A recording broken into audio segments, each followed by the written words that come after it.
माधव वंदित विमल पद पुण्य पयोनिधिनन दोष दहन गुण गहन घन अरि करि हरि अरहंत स्वानुभूति रमणी रमन जगनायक जयवंत सिद्ध शुद्ध साधित सहज स्वरस सुधारस दा समय सार शिव सर्वगत नमत हो सुखकार जैनी वाणी विविध विधि वर्णत विश्व प्रमा स्यात् पद मुद्रित अहित हर करहु सकल कल्याण मैं नमो नगन जैन जन ज्ञान ध्यान धन ली मैन बान बिन दान धन ऐनहीन तन छीन इह विधि मंगल करन ते सब विधि मंगल होत उदंगल दूर सब तम जो बानु दो।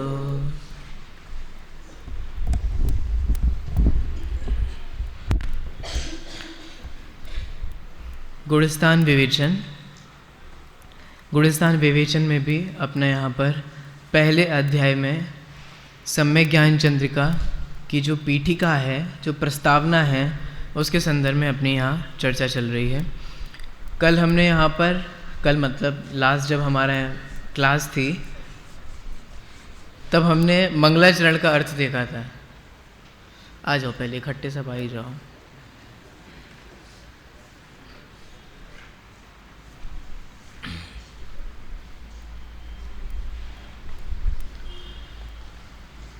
तो हमने जब लास्ट टाइम क्लास थी तब हमने मंगलाचरण का अर्थ देखा था। आप सभी लोगों को पुस्तकें मिल चुकी हैं। आपने अपना नाम भी लिख लिया होगा, नहीं लिखा तो नाम लिख लीजिए, रोल नंबर लिख लीजिए, स्मारक का जो है, ताकि आपको याद रहे। और उससे भी जो मोस्ट इम्पॉर्टेंट चीज़, जो भी बीच बीच में आपको समझना होता है, जो बीच बीच में आपको जो चीज़ कठिन पड़ती है, जो बीच में आपको कोई भी चीज़ नहीं लगती है, वो सारी चीज़ों को आपको लिखते चलना है। जब मैं विद्यार्थी था, जब मैं शास्त्री प्रथम वर्ष में था, जब मैंने गुणस्थान विवेचन पढ़ा था, तब आदरणीय अन्ना जी की कक्षा में जितना भी विषय आता था, जितने भी बिंदु आते थे, वो सारे मैं उस समय भी नोट डाउन करता था। और आज भी मेरे पास वो पुस्तक है अपनी खुद की। तो आप लोगों को भी जो पुस्तक दी गई है तो वो आपकी है, पर्सनल है, आपको लाइफ टाइम काम में आएगी। आज भी मुझे कोई विषय अगर कुछ देखना होता है तो मैं एक बार उस पुस्तक को खोल के देखता हूँ कि उस वक्त अन्ना जी ने क्या समझाया था या क्या उस वक्त बताया था। तो ये बहुत हेल्पफुल होती है आपके लिए, अभी भी हेल्पफुल रहेगी, आगे कुछ वर्षों बाद जब आप गुणस्थान पढ़ाने लगेंगे तब भी आपके लिए हेल्पफुल होगी। ठीक है, तो इसलिए आप तैयार रहें, बिल्कुल घसीटा मार, जैसा भी आपको लगे, जैसे भी कुछ जो चीज़ हो, एकदम बिल्कुल रच पच डाल के आपको लिख देनी चाहिए सब कुछ, जो भी अच्छे से, मतलब वो पुस्तक आपकी है, इसलिए आपको अच्छे से उसका यूज़ करना चाहिए। बात इतनी सी है, ये नहीं कि आप उसको जैसी ली थी एंड में भी वैसे भी स्वच्छ भारत अभियान के अंतर्गत बिल्कुल भी गंदगी नहीं की। तो हालांकि वो गंदगी नहीं होगी, वो आपकी अपनी चीज़ होगी, इसलिए आप कर सकते हैं। जब आप इतनी मेहनत करोगे ना, जो बंदा या जो भी व्यक्ति इतनी मेहनत करता है अपनी पुस्तक के ऊपर, वो कभी अपनी पुस्तक यहाँ निःशुल्क साहित्य में नहीं छोड़ सकता। मैंने अपनी एक भी पुस्तक निःशुल्क साहित्य में नहीं छोड़ी, क्योंकि वो मेरी थी, मेरे इसमें नोट्स थे, वो जो मैं आज भी काम में आते हैं, कुछ समझना होता है, मैं कैसे छोड़ दूँ किसी और के लिए। इसीलिए आप इस जिनवाणी को अपना बनाएं, अपना नाम लिखें, उससे भी ज़्यादा जो इम्पोर्टेंट चीज़ बीच बीच में आती है उसको लिखें। मैं आपको याद होगा कि मैंने आपको अपनी पुस्तक भी दिखाई थी, आप इधर भी देख लीजिए, मैं इसमें भी लिखता रहता हूँ। ये मैं सिर्फ इसलिए दिखाता हूँ ताकि आप लोग को भी लगे कि चाहे कितनी भी इंटेलिजेंसी क्यों ना हो, आखिर हम सब छद्मस्त हैं। एक बात हमेशा समझना चाहिए। अरे भैया आने का ही कार्यक्रम चल रहा है। चलो अब स्टार्ट करते हैं। मंगलाचरण का अर्थ अपन ने देख लिया था, उसके आगे अपन पढ़ते हैं। सभी लोग पेज नंबर 1 निकाल लीजिए, वैसे 9 है पेज नंबर।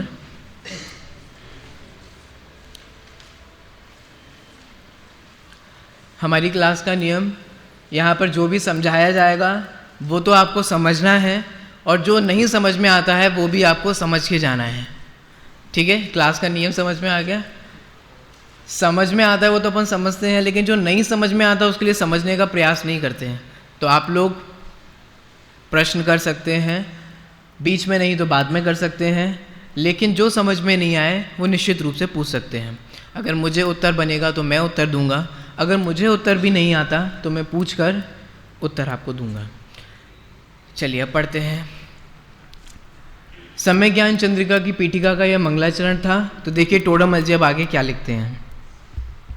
अब मंगलाचरण करके श्रीमद् गौमठ सार, जिसका अपर नाम पंच संग्रह ग्रंथ, उसकी देश भाषा में टीका करने का उद्यम करता हूँ। देखिए सेंटेंस का मीनिंग आपको समझ में आ गया होगा। एक तरीके से इसको प्रतिज्ञा वाक्य कहते हैं। प्रतिज्ञा वाक्य तो आप सभी को समझ में आता होगा। प्रतिज्ञा वाक्य का मतलब ये होता है कि कोई भी चीज़ अगर अपन कर रहे हैं तो उस चीज़ को करने के लिए एक डिसीजन लेना, जिसको बोलते कृत संकल्पित होना। ये हिंदी हो गई है ना। प्रतिज्ञा वाक्य ये हमारी भाषा मतलब संस्कृत में जो प्रयोग होते हैं जरूरी होते हैं, वो उसके लिए हो गया। कोई भी चीज़ कर रहे हैं उसके लिए एक मेंटली प्रिपरेशन होना बहुत ज़रूरी है कि हम क्या कर रहे हैं। हम इसकी टीका कर रहे हैं, इसकी टीका कर रहे हैं तो ये नहीं कि हम बीच में छोड़ के अब मन नहीं हो रहा, अब रहने दो, अब कोई और करेगा। कोई भी काम करना, आप लोग के अभी कोर्स में नीति शतक फर्स्ट ईयर में आप आ गए हैं तो आपके कोर्स में नीति शतक है। वहाँ तीन तरीके के लोग बताए हैं, उत्तम, मध्यम, जघन्य। जघन्य लोग, शॉर्ट बता रहा हूँ, मेरे को ज़्यादा नीति शतक नहीं पढ़ा। जघन्य वे होते हैं जो कोई काम ही नहीं करते। मध्यम वे होते हैं जो काम तो करते हैं लेकिन बीच में विघ्न के भय से रोक देते हैं कि यार बहुत दिक्कत हो रही है, वे ऐसा कर रहे हैं, वो रहने दो यार। और उत्कृष्ट जो काम स्टार्ट करते हैं विघ्नों के बार बार आने पर भी, परेशानियां होने पर भी, है ना, अब इसको बोलते फेलियर होने पर भी बार बार उसमें लगे रहते हैं। ये उच्च तरीके के लोग होते हैं।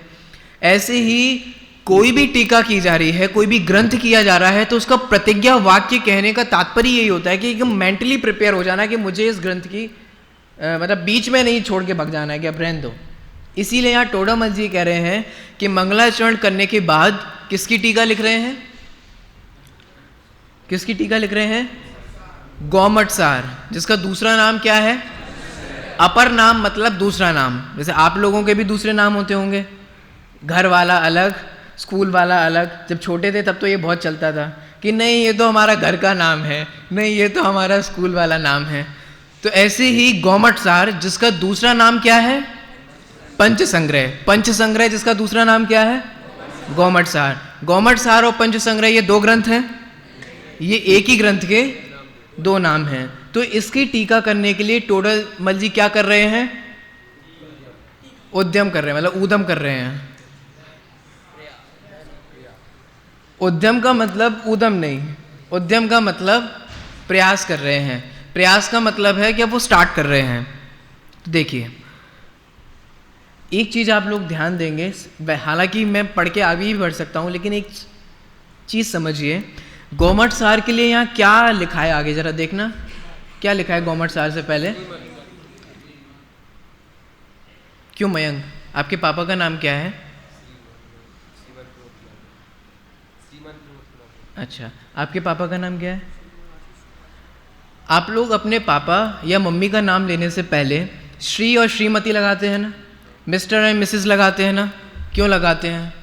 देखो यहाँ गौमठ सार नाम का कोई व्यक्ति नहीं मिलेगा।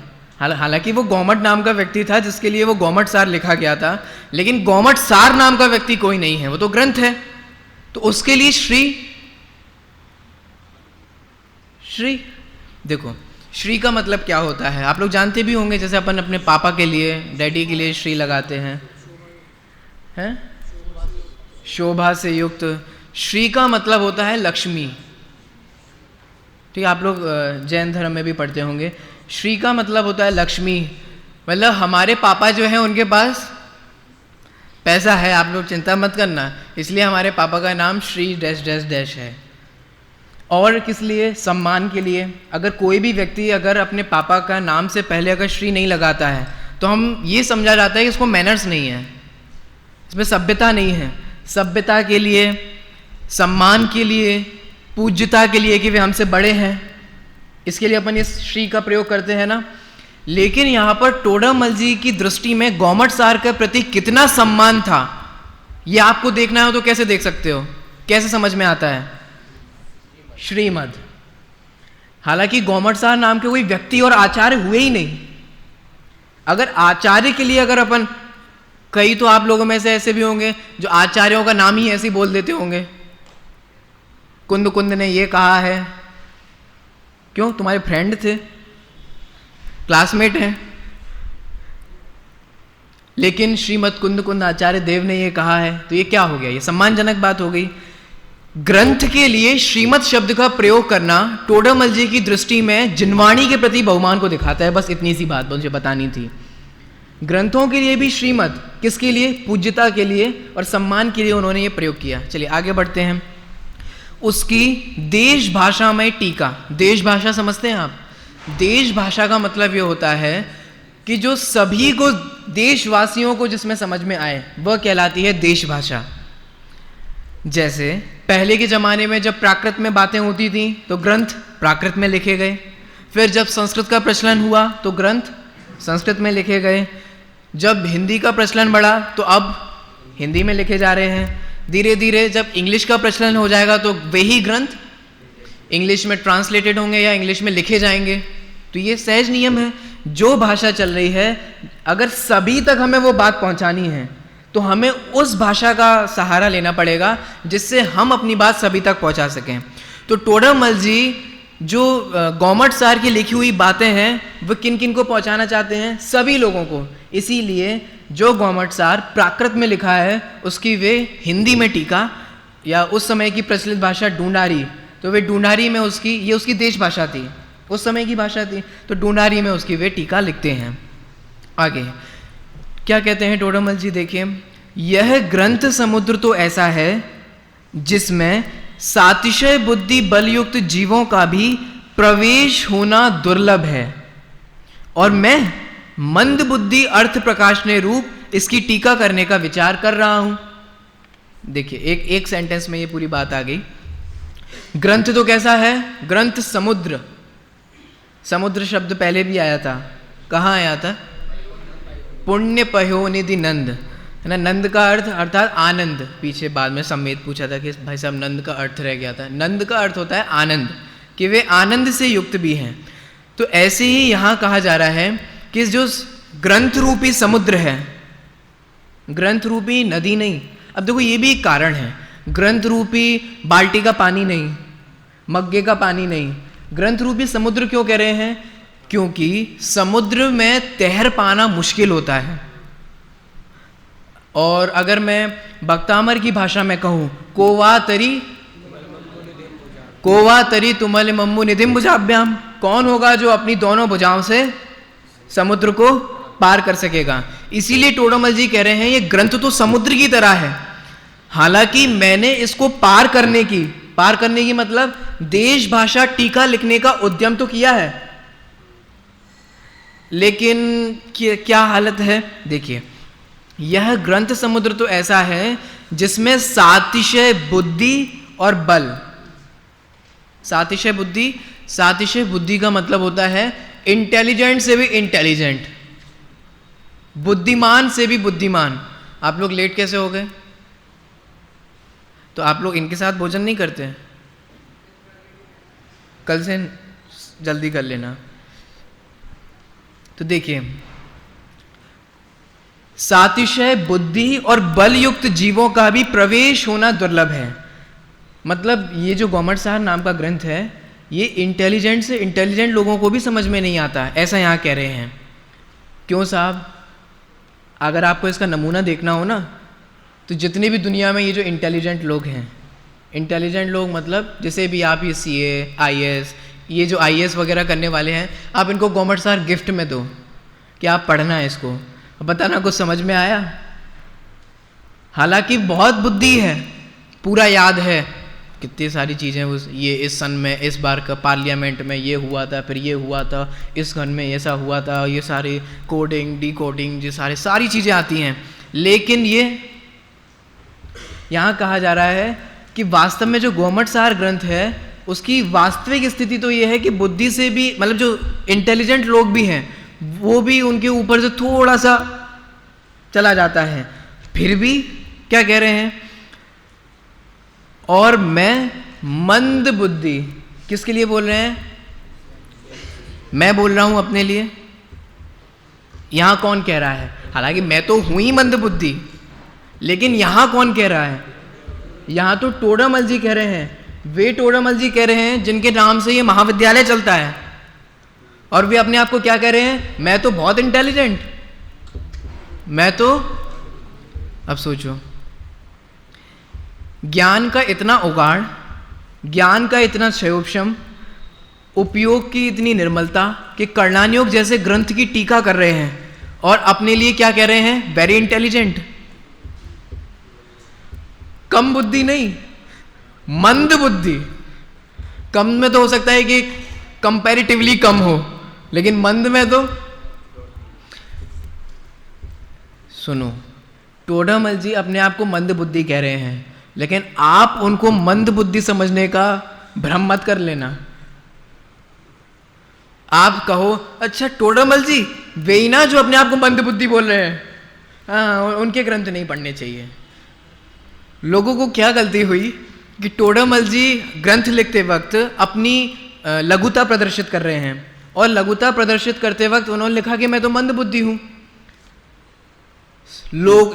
कई लोगों ने सचमुच को उनका मंद बुद्धि समझ लिया और वे उनके ग्रंथ में गलतियां निकालने लगे। क्यों गलतियां निकालने लगे? क्योंकि वो मंद बुद्धि है ना। अब उसने क्या लिख दिया हो क्या पता, तो कुछ ना कुछ गलती रह गई होगी।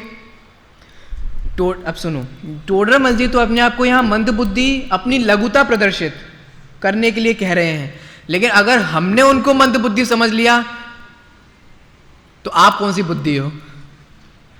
टोडामल जी को मंद बुद्धि समझने वाली बुद्धि को आप क्या कहोगे? तो कुल मिला के बात इतनी सी है, सर्वज्ञता की अपेक्षा मंद बुद्धि है, द्वादशांक के ज्ञान की अपेक्षा मंद बुद्धि है। उन कहाँ वे द्वादशांक का ज्ञान और कहाँ हमारा ज्ञान, इस कंपैरिजन में वे मंद बुद्धि हैं, लेकिन हमारी अपेक्षा, हम अपनी बुद्धि और टोडामल जी की बुद्धि में कंपैरिजन करें तो हमारी बुद्धि की अपेक्षा वे क्या हैं? विशेष बुद्धि वाले हैं।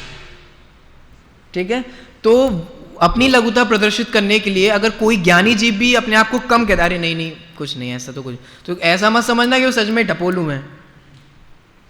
ये तो उन्होंने अपनी लघुता प्रदर्शित करने के लिए कहा। आगे, और मैं मंद बुद्धि इस ग्रंथ का अर्थ प्रकाशने रूप, अर्थ प्रकाशने रूप मतलब इसका मतलब क्या है? अपन कई बार कहते हैं भैया इसका अर्थ क्या है, तो टोडामल जी इसका अर्थ प्रकाशन कर रहे हैं।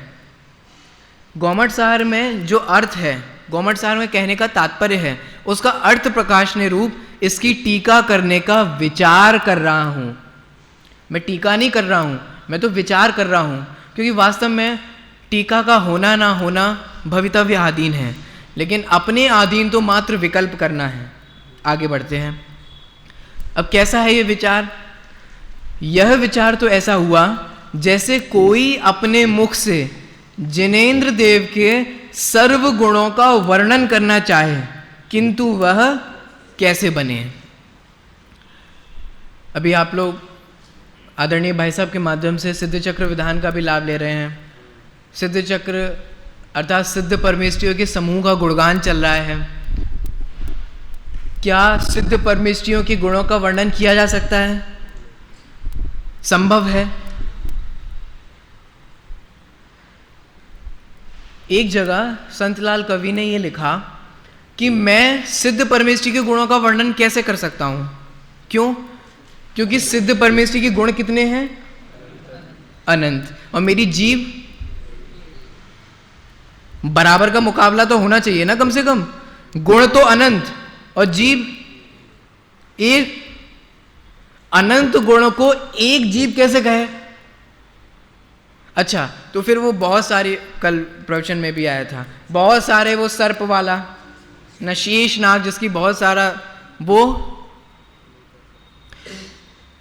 गुण अनंत हैं प्रभु आपके, मेरी है सामर्थ्य कहाँ।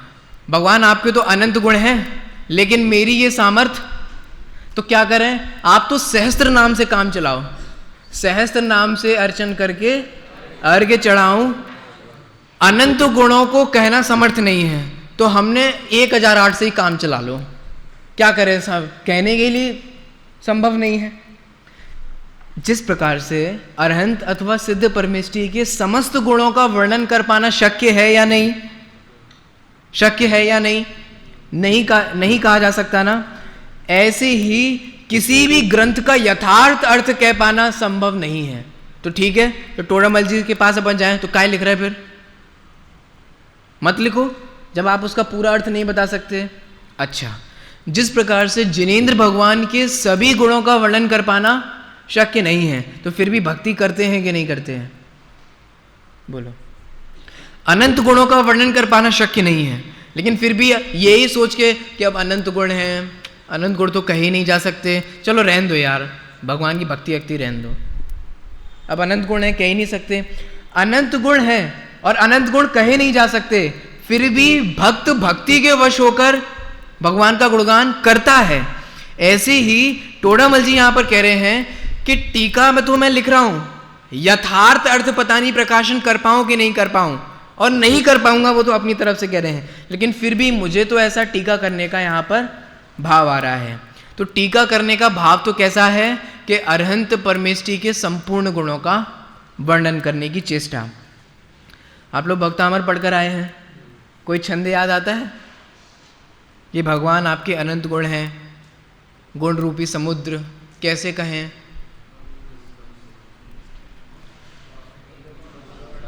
हाँ बिल्कुल सही पकड़ा।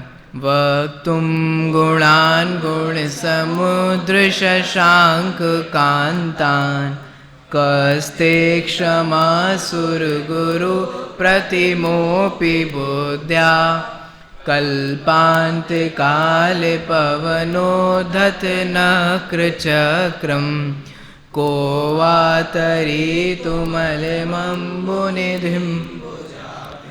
अच्छा, ये कहने पर भी मानतुंग आचार्य ने स्तोत्र लिखा कि नहीं लिखा, अर्थ तो मुझे बताने की जरूरत नहीं है ना, कि भगवान आपके गुण रूपी समुद्र को मैं कैसे कहूं, तो ठीक है मत कहो, बैठ जाओ। क्या ऐसा हुआ क्या? भक्तामर स्तोत्र लिखा जा रहा है, अब भगवान मैं आपके गुण वर्णन कैसे करूं, इतना लिख के खत्म बस। तो मात्र 7-8 में ही छंदों में ही सिमट के रह जाता भक्तामर, नहीं कह सकते फिर भी कहा। ऐसे ही जिनवाणी को संपूर्ण कह पाना तो किसी के भी हाथ में नहीं है, टोडामल जी भी खुद कह रहे हैं, लेकिन फिर भी सभी को समझाने का भाव जो है कि सभी को समझ में, जो मुझे समझ में आया वो सभी को समझ में आ जाए, ये जो भाव जो है वो टोडामल जी को लिखने के लिए प्रेरित कर रहा है आगे। अब किसी ने कहा कि तुम टीका नहीं लिख पाओगे, नहीं लिख पाओगे, तुम मंद बुद्धि हो कि तीव्र बुद्धि? मंद बुद्धि। तो जब नहीं बन रहा है तो काय लिख रहे? सबसे पहला प्रश्न आप देखोगे तो सबसे पहला प्रश्न ही यही है। देखो मैं पढ़ता हूं, प्रश्न नंबर पहला, नहीं बनता है तो उद्यम क्यों कर रहे हो? देखो मतलब मोटिवेट क्या है या अनुमोदना करने के लिए कोई नहीं आया कि चलो कोई बात नहीं, तुम्हें जो अर्थ ख्याल में आया है वो सभी को बताने के लिए बढ़िया, अच्छा है लिखो, कोई बात नहीं। लेकिन यहां पहले ही प्रश्न क्या किया? नहीं बन रहा। तो हम लोगों की भी मेंटेलिटी ऐसी हो जाती है, कोई काम नहीं बनता है तो अरे साहब ये हमसे नहीं हो पाएगा। नहीं बनता है फिर भी उद्यम करना, ये टोडामल जी से सीखिए। मैं आप लोग गंभीरता से अगर जैन सिद्धांतों का अवलोकन करेंगे या ज्ञानी जीवों की जीवन का अवलोकन करेंगे तो आपको खूब सारा मोटिवेशन की चीजें मिल सकती हैं। नहीं बन, अब देखो जगत में क्या कहा जाता है, ट्राई अगेन एंड अगेन, बारंबार प्रयास कीजिए आपको सक्सेस मिल जाएगी। नहीं बनता है फिर भी उद्यम करो, फिर भी अटेम्प्ट करो, लेकिन पूरी शक्ति, पूरी उपयोग, पूरी सामर्थ्य और बिल्कुल सतर्कता के साथ। ये नहीं कि कुछ भी कहे जा रहे हैं, कुछ भी लिखे जा रहे हैं। सबसे पहले टोडरमल जी से जो कहा गया कि अगर तुमसे नहीं बन रहा है तो मत करो, सोचो अगर टोडरमल जी इस बात को मान लेते तो क्या आज हमारे पास ये गवर्नमेंट सार की सम्यक ज्ञान चंद्रिका टीका होती, मोक्षमा प्रकाशक होता, पुरुषार्थ सिद्धि उपाय आदि ग्रंथों की जो टोडरमल जी ने टीका लिखी वे हमें मिलती? सिर्फ ये सोच के रह जाते हैं, हाँ यार बात तो सही कह रहा है, मैं मंद बुद्धि हूँ, इससे अच्छा रहने ही दो, क्या पता बाद में लोग हंसें। आगे ये कहने वाले हैं कि लोग हंसेंगे।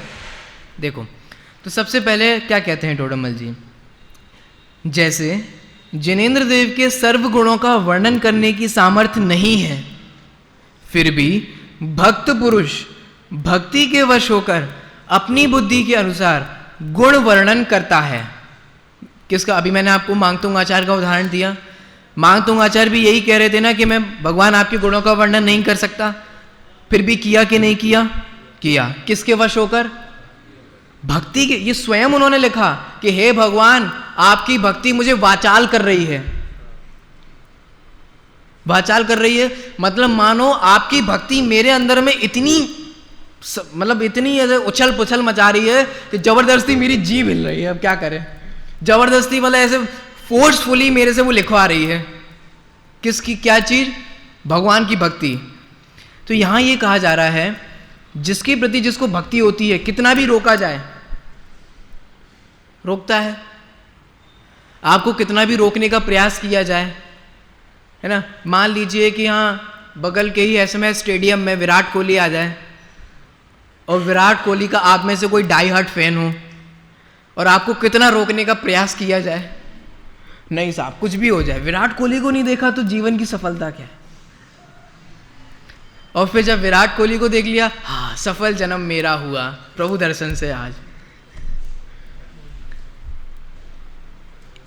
अगर किसी को किसी के प्रति भक्ति है उसको कितना भी रोका जाए वो रोक नहीं सकते उसको। मीरा को कोई रोक पाया? प्रसिद्ध उदाहरण है, आप सभी जानते होंगे, पढ़ा होगा मीरा के बारे में। क्या रोक पाए? लोग बाग रोक पाई, समाज रोक पाई, घर वाले रोक पाए? क्यों नहीं रोक पाए? लोग बावला जरूर बोलते थे, पागल पागल कह के जरूर कहते थे, लेकिन कृष्ण की भक्ति मीरा को रोक नहीं पाई। ऐसे ही यहां पर कहा जा रहा है अगर किसी को भगवान के प्रति तीव्र भक्ति हो, और मैं आपको कहूं कोई देव दर्शन करने नहीं जाएगा, देव दर्शन करना जड़ की क्रिया है, अत्यंत अभाव है। जिसको जिनेंद्र भगवान के प्रति भक्ति होगी वो इन कुतर्कों से नहीं, अरे मैं क्या प्रक्षाल करूं, मैं क्या पूजन करूं, वो तो पाषाण है, जड़ की क्रिया है, मैं भिन्न हूं, भगवान भिन्न है, भगवान से थोड़ी ना हमारा कल्याण होगा। कल्याण आत्मा ही आत्मा का, आत्मनैव गुरुरात्मना, क्यों भिन्न है? आत्मा ही आत्मा का गुरु है। जिसको भगवान के प्रति भक्ति होगी वो इन सिद्धांतों का दुरुपयोग नहीं करेगा। हालांकि ये विषय अलग है, जब कभी मौका पड़ेगा तब अपन समझेंगे। यहाँ टोडरमल जी ये कह रहे हैं जैसे मानतुंग आचार्य भी संपूर्ण गुणों का वर्णन करने में शक्य नहीं थे, फिर भी उन्होंने भगवान की भक्ति की, ऐसे ही मैं भी इसका पूरा अर्थ नहीं कर पाऊंगा। हालांकि ट्राई तो पूरा करूंगा, जितना मुझे आता है उतना सब कुछ अच्छे से व्यवस्थित लिखने का प्रयास करूंगा, लेकिन फिर भी मैं ये नहीं कह सकता कि हाँ इसके अलावा आप कुछ अर्थ ही नहीं हो सकता, अब तो इसके बारे में कुछ कहा ही नहीं जा सकता, ऐसा मैं नहीं कह सकता। देखिए जैसे जिनेंद्र देव के सर्व गुणों का वर्णन करने की सामर्थ्य नहीं है, फिर भी भक्त पुरुष भक्ति के वश होकर अपनी बुद्धि के अनुसार, देखो क्या लिखा है, भक्त पुरुष और भक्ति से प्रेरित होकर अपनी बुद्धि के अनुसार, जितनी बुद्धि होगी वो पूरी बुद्धि लगा लेगा भगवान का वर्णन करने में, अपनी बुद्धि के अनुसार गुण वर्णन करता है। ये तो क्या हुआ? दृष्टांत। अब दृष्टांत क्या है, क्या समझाना है? उसी प्रकार इस ग्रंथ के संपूर्ण अर्थ का प्रकाशन करने की सामर्थ्य, देखो अर्थ तो प्रकाशित कर रहा हूं लेकिन वो कैसा नहीं है? संपूर्ण नहीं है। मतलब मैं ये दावा ठोक के नहीं कह सकता कि हाँ अब पूरा अर्थ हो गया, अब कुछ नहीं, मैं अर्थ तो प्रकाशित कर। देखो आचार्य अमृतचंद्र देव ने भी समयसार की गाथाओं का अर्थ प्रकाशित किया, टीका लिखी, लेकिन आचार्य अमृतचंद्र देव भी दावे ठोकर ये नहीं कह सकते कि बस अब इन गाथाओं के संदर्भ में कुछ नहीं कहा जा सकता। बस इन गाथाओं में इतना ही माल था बस। ऐसा ज्ञानी जीव तो नहीं कहेगा, और जो कहेगा वो समझ लो उसकी बुद्धि का दायरा कम है। देखो, उसी प्रकार इस ग्रंथ के संपूर्ण अर्थ का प्रकाशन करने की सामर्थ्य ना होने पर भी अनुराग के वश, अनुराग नाम का कोई व्यक्ति होगा, वो उन पे दबाव डाल रहा होगा लिखने के लिए, यू हैव टू राइट, लिखो। अनुराग वश क्या? अनुराग का मतलब होता है ये जो संपूर्ण भारतवासी देव हैं, वो भारत के जो लोग हैं ना, भारतवासी, इन लोगों को कैसे भी करके ये तत्व समझ में आ जाए, ये है अनुराग। टोडरमल जी ने यहाँ ये नहीं लिखा कि मैं अपनी प्रसिद्धि के अर्थ टीका लिखने का, क्यों आप लोगों को भी कभी कभी विकल्प आता होगा, मैं भी यहाँ से 5 साल पढ़ूंगा, फिर बहुत मेहनत करूंगा, फिर मैं भी किताबें छापूंगा, और फिर देखना मेरी भी बेस्ट सेलर किताबें होंगी, मैं खूब किताबें बेचूंगा। किस लिए आपको ये जिनवाणी लिखने का विचार आ रहा है? मैं भी अनुशीलन लिखूंगा, मैं भी परिशीलन लिखूंगा, मैं भी ऐसी ऐसी खूब किताबें लिखूंगा। ये किसके वश आ रहा है आपको? ये प्रसिद्धि के अर्थ आपको लिखने का जो भाव आ रहा है ना, इससे प्रसिद्धि मिलेगी नहीं मिलेगी तो उदयाधीन है। इस भाव से आपको पाप बंद जरूर होगा। आचार्यों ने कोई भी ग्रंथ अपनी प्रसिद्धि के लिए लिखा? अगर प्रसिद्धि के लिए लिखा होता तो अपना 2-3 पेज का इंट्रोडक्शन भी तो देना चाहिए था। इसे समझ में आ गया ना? हमारे आचार्यों को कोई इंट्रोडक्शन मिलता है? कितना इंट्रोडक्शन मिलता है? क्या इंट्रोडक्शन मिलता है? उनके बारे में क्या है, क्या हमें पता है? बताओ। किसी भी आचार्य के बारे में आप लिखना, क्या मिलेगा अपन को? जैसे तैसे अनुमान से, शिलालेखों से, इधर से उधर से, पूर्ववर्ती से, पहले वाले से, जैसे तैसे पूर्व वाले आचार्यों ने क्या कहा, उनसे पहले वाले, ऐसे लगा लोगों के अनुमान करके हमें जो कुछ मिलता है उससे काम चलाना पड़ता है। कुल मिला के टोडरमल जी की टीका लिखने का भाव जो है वो ये है कि ये सबको समझ में आ जाए। जिनवाणी बस इसी वजह से लिख। देखो, आप किताब लिखोगे नहीं लिखो, बोलो आपको किताब लिखनी चाहिए कि नहीं लिखनी चाहिए? इसका निर्णय किससे करना? अगर जिस दिन आपको ऐसी तीव्र भावना आए कि जो मैंने समझा है ये बस पता चल जाए सबको, तब तो समझना कि आप जिनवाणी को सही उद्देश्य से लिख रहे हो। अगर आपके मन में ये है, कदाचित मेरे को पता नहीं आप में से कितने राइटर्स होंगे या कितने को लिखने का मन होगा, कौन लिखेगा, लेकिन फिर भी समझो, अगर हमारे मन में ये आ गया कि थोड़ी सी प्रसिद्धि मिल जाए, वहीं से समझना कि बेकार है। ये छोटी मोटी चीज़ों में अपन उलझ गए। चलिए आगे बढ़ते हैं। तो टोडरमल जी क्यों लिख रहे हैं? अनुराग के वश। किसके अनुराग के वश? हम सभी लोगों को उनसे बताओ, टोडरमल जी को आपसे मोहब्बत थी कि नहीं? मोहब्बत, अनुराग कहा ना यहां पर। टोडरमल जी को आपसे प्रेम था कि नहीं था? अगर टोडरमल जी को हमसे प्रेम ना होता, मोहब्बत ना होती, तो वो हमारे लिए मोक्षमा प्रकाशक लिखते? उसी का नाम अनुराग है। राग भी क्या है? यही तो राग, इसी का नाम, इसी आप चाहे उसको लव बोलो, प्रेम बोलो, प्यार बोलो, ममता बोलो, ये सब राग ही है। टोडरमल जी को हमसे अनुराग था। अगर उनको हमारे प्रति और उस समय के लोगों के प्रति अगर उनके करुणा नहीं होती, अनुराग नहीं होती, प्रीति नहीं होती, तो वे ग्रंथ नहीं लिखते। क्या सोच लेते कि पंचम काल है, निकृष्ट लोग आगे आने वाले हैं, इनकी तो होनहारी खोटी होने वाली है, छोड़ो यार, अपन तो अपना कल्याण करो। तो देखो, ऐसा नहीं किया। अनुराग के वश में अपनी बुद्धि के अनुसार अर्थ प्रकाशन करूंगा। इन शॉर्ट, इसका शॉर्ट करते हैं। सामने वाले ने क्या कहा था कि जब नहीं बन रहा है तो क्यों लिख रहे हो? तो टोडरमल जी ने क्या उत्तर दिया? उदाहरण क्या दिया कि जैसे कोई भी भक्त या कोई भी कवि जिससे भगवान से अनुराग है, वो भगवान के संपूर्ण गुणों का वर्णन कर सकता है? नहीं कर सकता, लेकिन फिर भी करता है। किसके वश होकर? भक्ति के वश होकर। ऐसे ही टोडरमल जी क्यों लिख रहे हैं? क्यों सजल, क्यों लिख रहे हैं टोडरमल जी ये सम्यक ज्ञान चंद्रिका? भक्ति के वश होकर। टोडरमल जी भक्ति के वश होकर लिख रहे हैं, टोडरमल जी अनुराग के वश होकर लिख रहे हैं।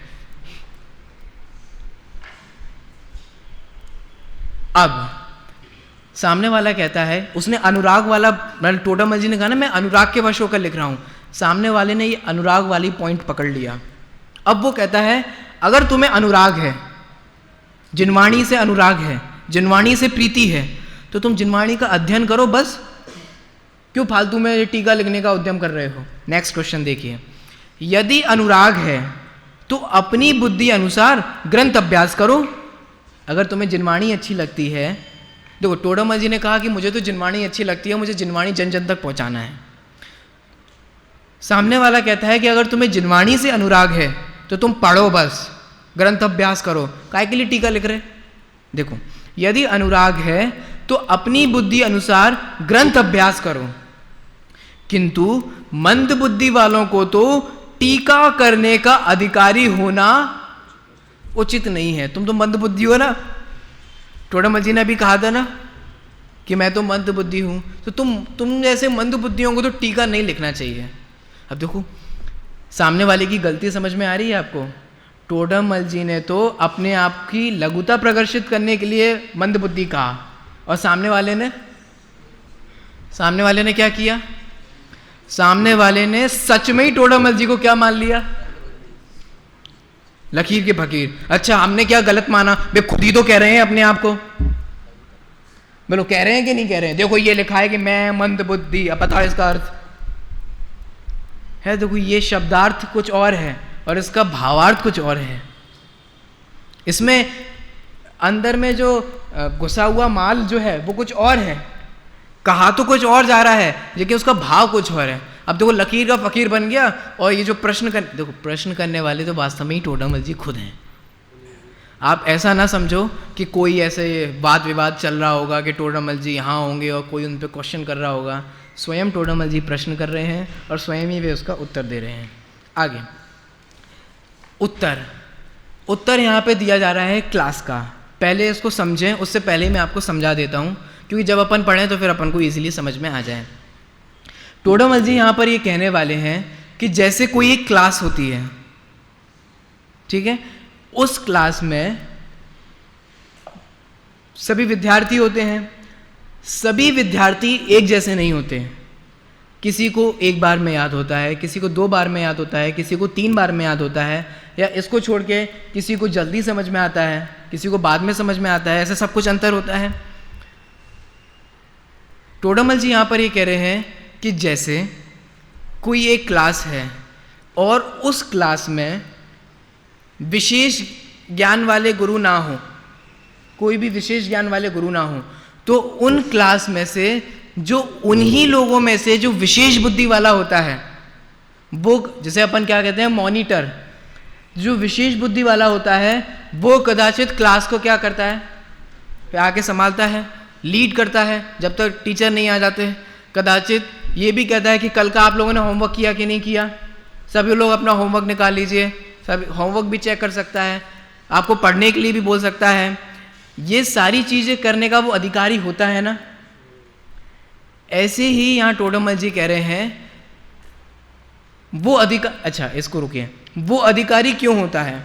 क्योंकि वो उन सब में से विशेष बुद्धि वाला है, उन सब में से।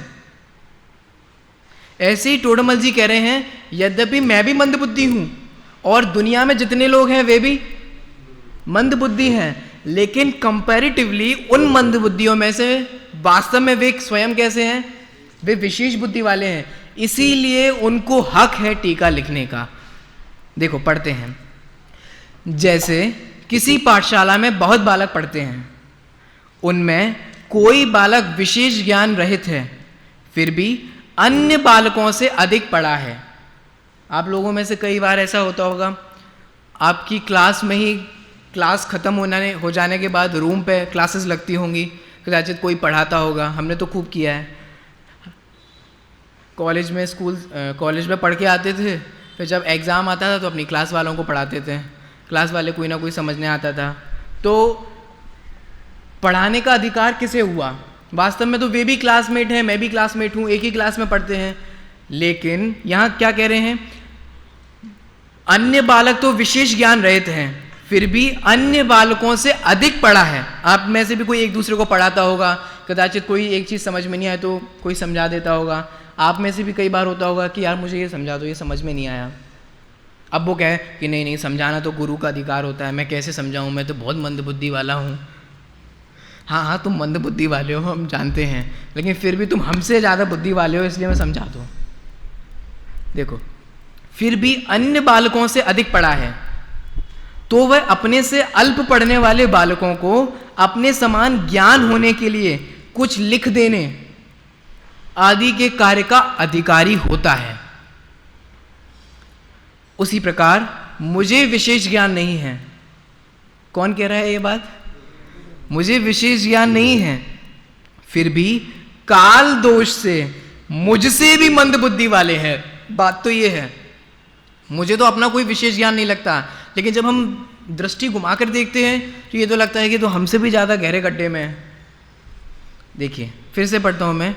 उसी प्रकार मुझे विशेष ज्ञान नहीं है, फिर भी काल दोष से मतलब ये अवसर्पणी है, हुंडा अवसर्पणी है, इसमें आयु, बल, बुद्धि, पराक्रम सब क्या होगा? बढ़ेगा कि घटेगा?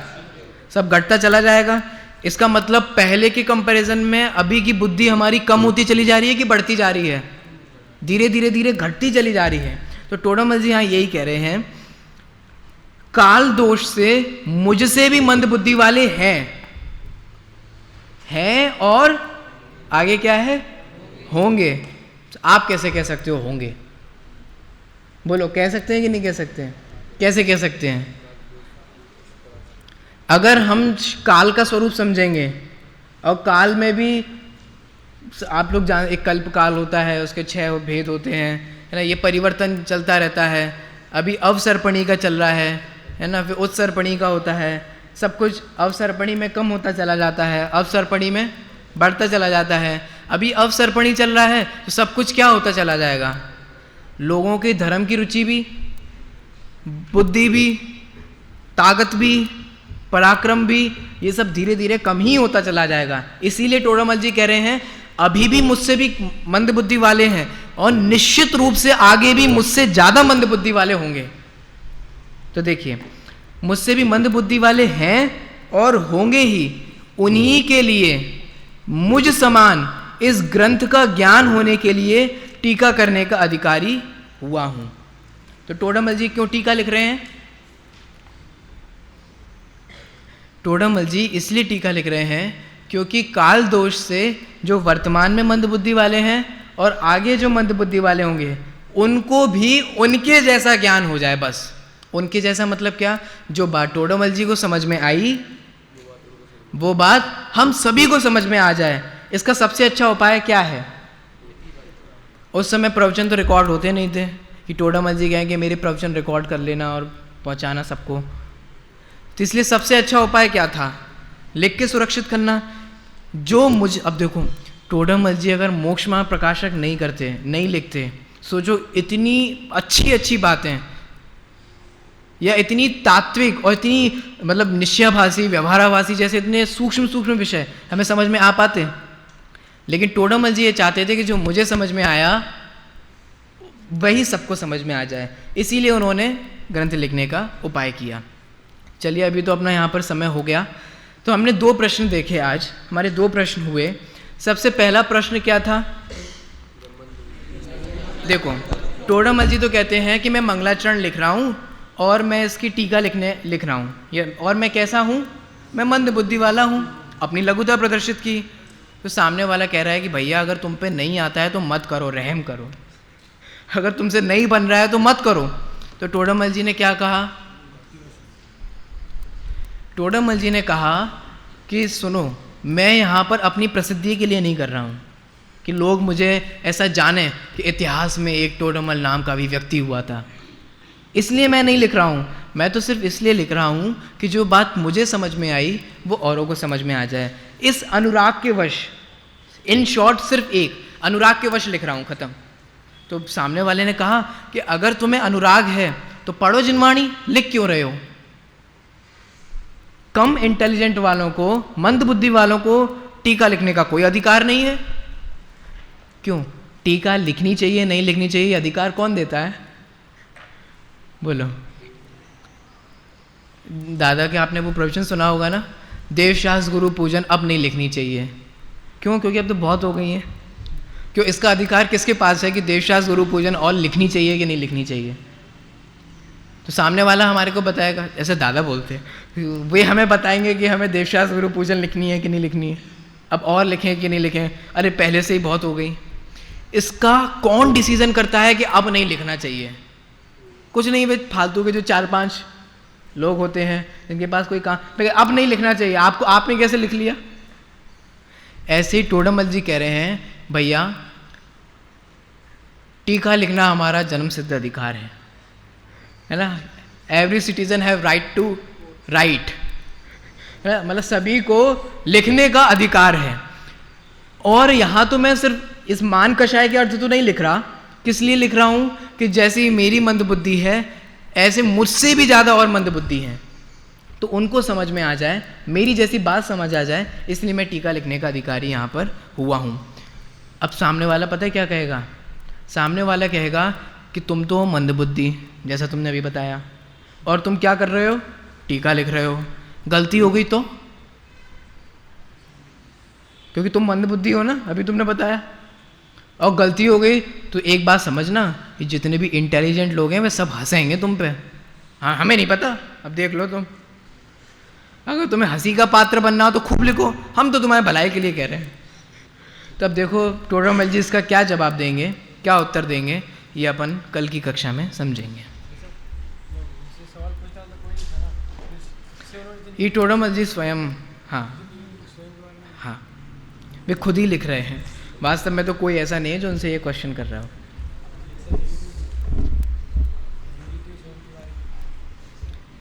ऐसे देखो, अब वो संयम कह रहा है कि टोडरमल जी अपने बारे में इतना नेगेटिव क्यों सोचते हैं? देखो, ये नेगेटिव सोच नहीं है, ये वो सोच है जो सभी लोगों को हो सकती है। जब कोई भी काम आप करेंगे, अभी तो आप क्या करते हैं, जब आप धीरे धीरे कुछ करेंगे या प्रचार प्रसार की सोचेंगे, आपको भाव आएगा, तो निश्चित रूप से आपको कुछ लोग ऐसे ही मिलते हैं, क्या मतलब है, कितने सारे तो हो रही हैं, पहले से ही इतने सारी है, ये बहुत सब कुछ कहें। तो टोडरमल जी ने वे सारे प्रश्न पहले से ही लिख दिए जो लोग हो सकता है कि उनके मन में हों। तो टोडरमल जी की नेगेटिव सोच नहीं है, दूरदर्शी सोच है, ब्रॉड माइंड है कि कौन कौन से लोग क्वेश्चन पुटअप कर सकते हैं। क्यों? क्योंकि अभी तो भले ही फ़ोन करके ना पूछें, क्योंकि उस समय तो फ़ोन था नहीं, लेकिन बाद में जब मैं ना रहूं और लोगों को ऐसे क्वेश्चन हों, तब कौन समाधान करेगा?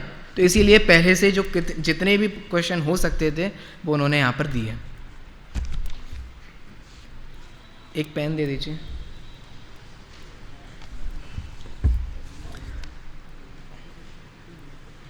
अंकित, अनिकेत, अभिषेक, आयुष, अक्षय। अक्षय को क्या हो गया? आना ही नहीं है, क्या हो गया उसको? बीमार है?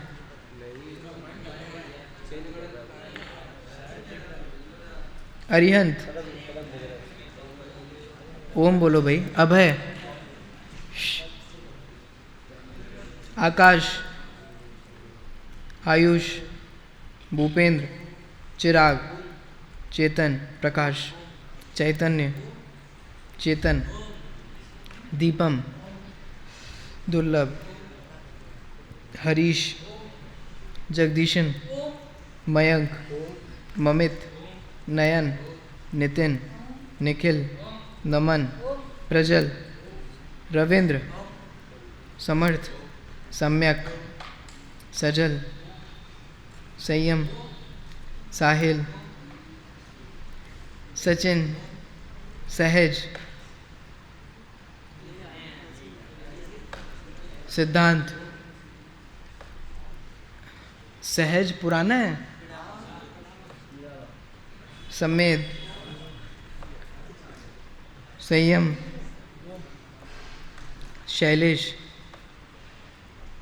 विनय, विनम्र, सजल, मयंक, स्वप्निल, शुभम, वैभव, अर्पित, वैभव, ग्वालियर। चलिए जा सकते हैं आप लोग।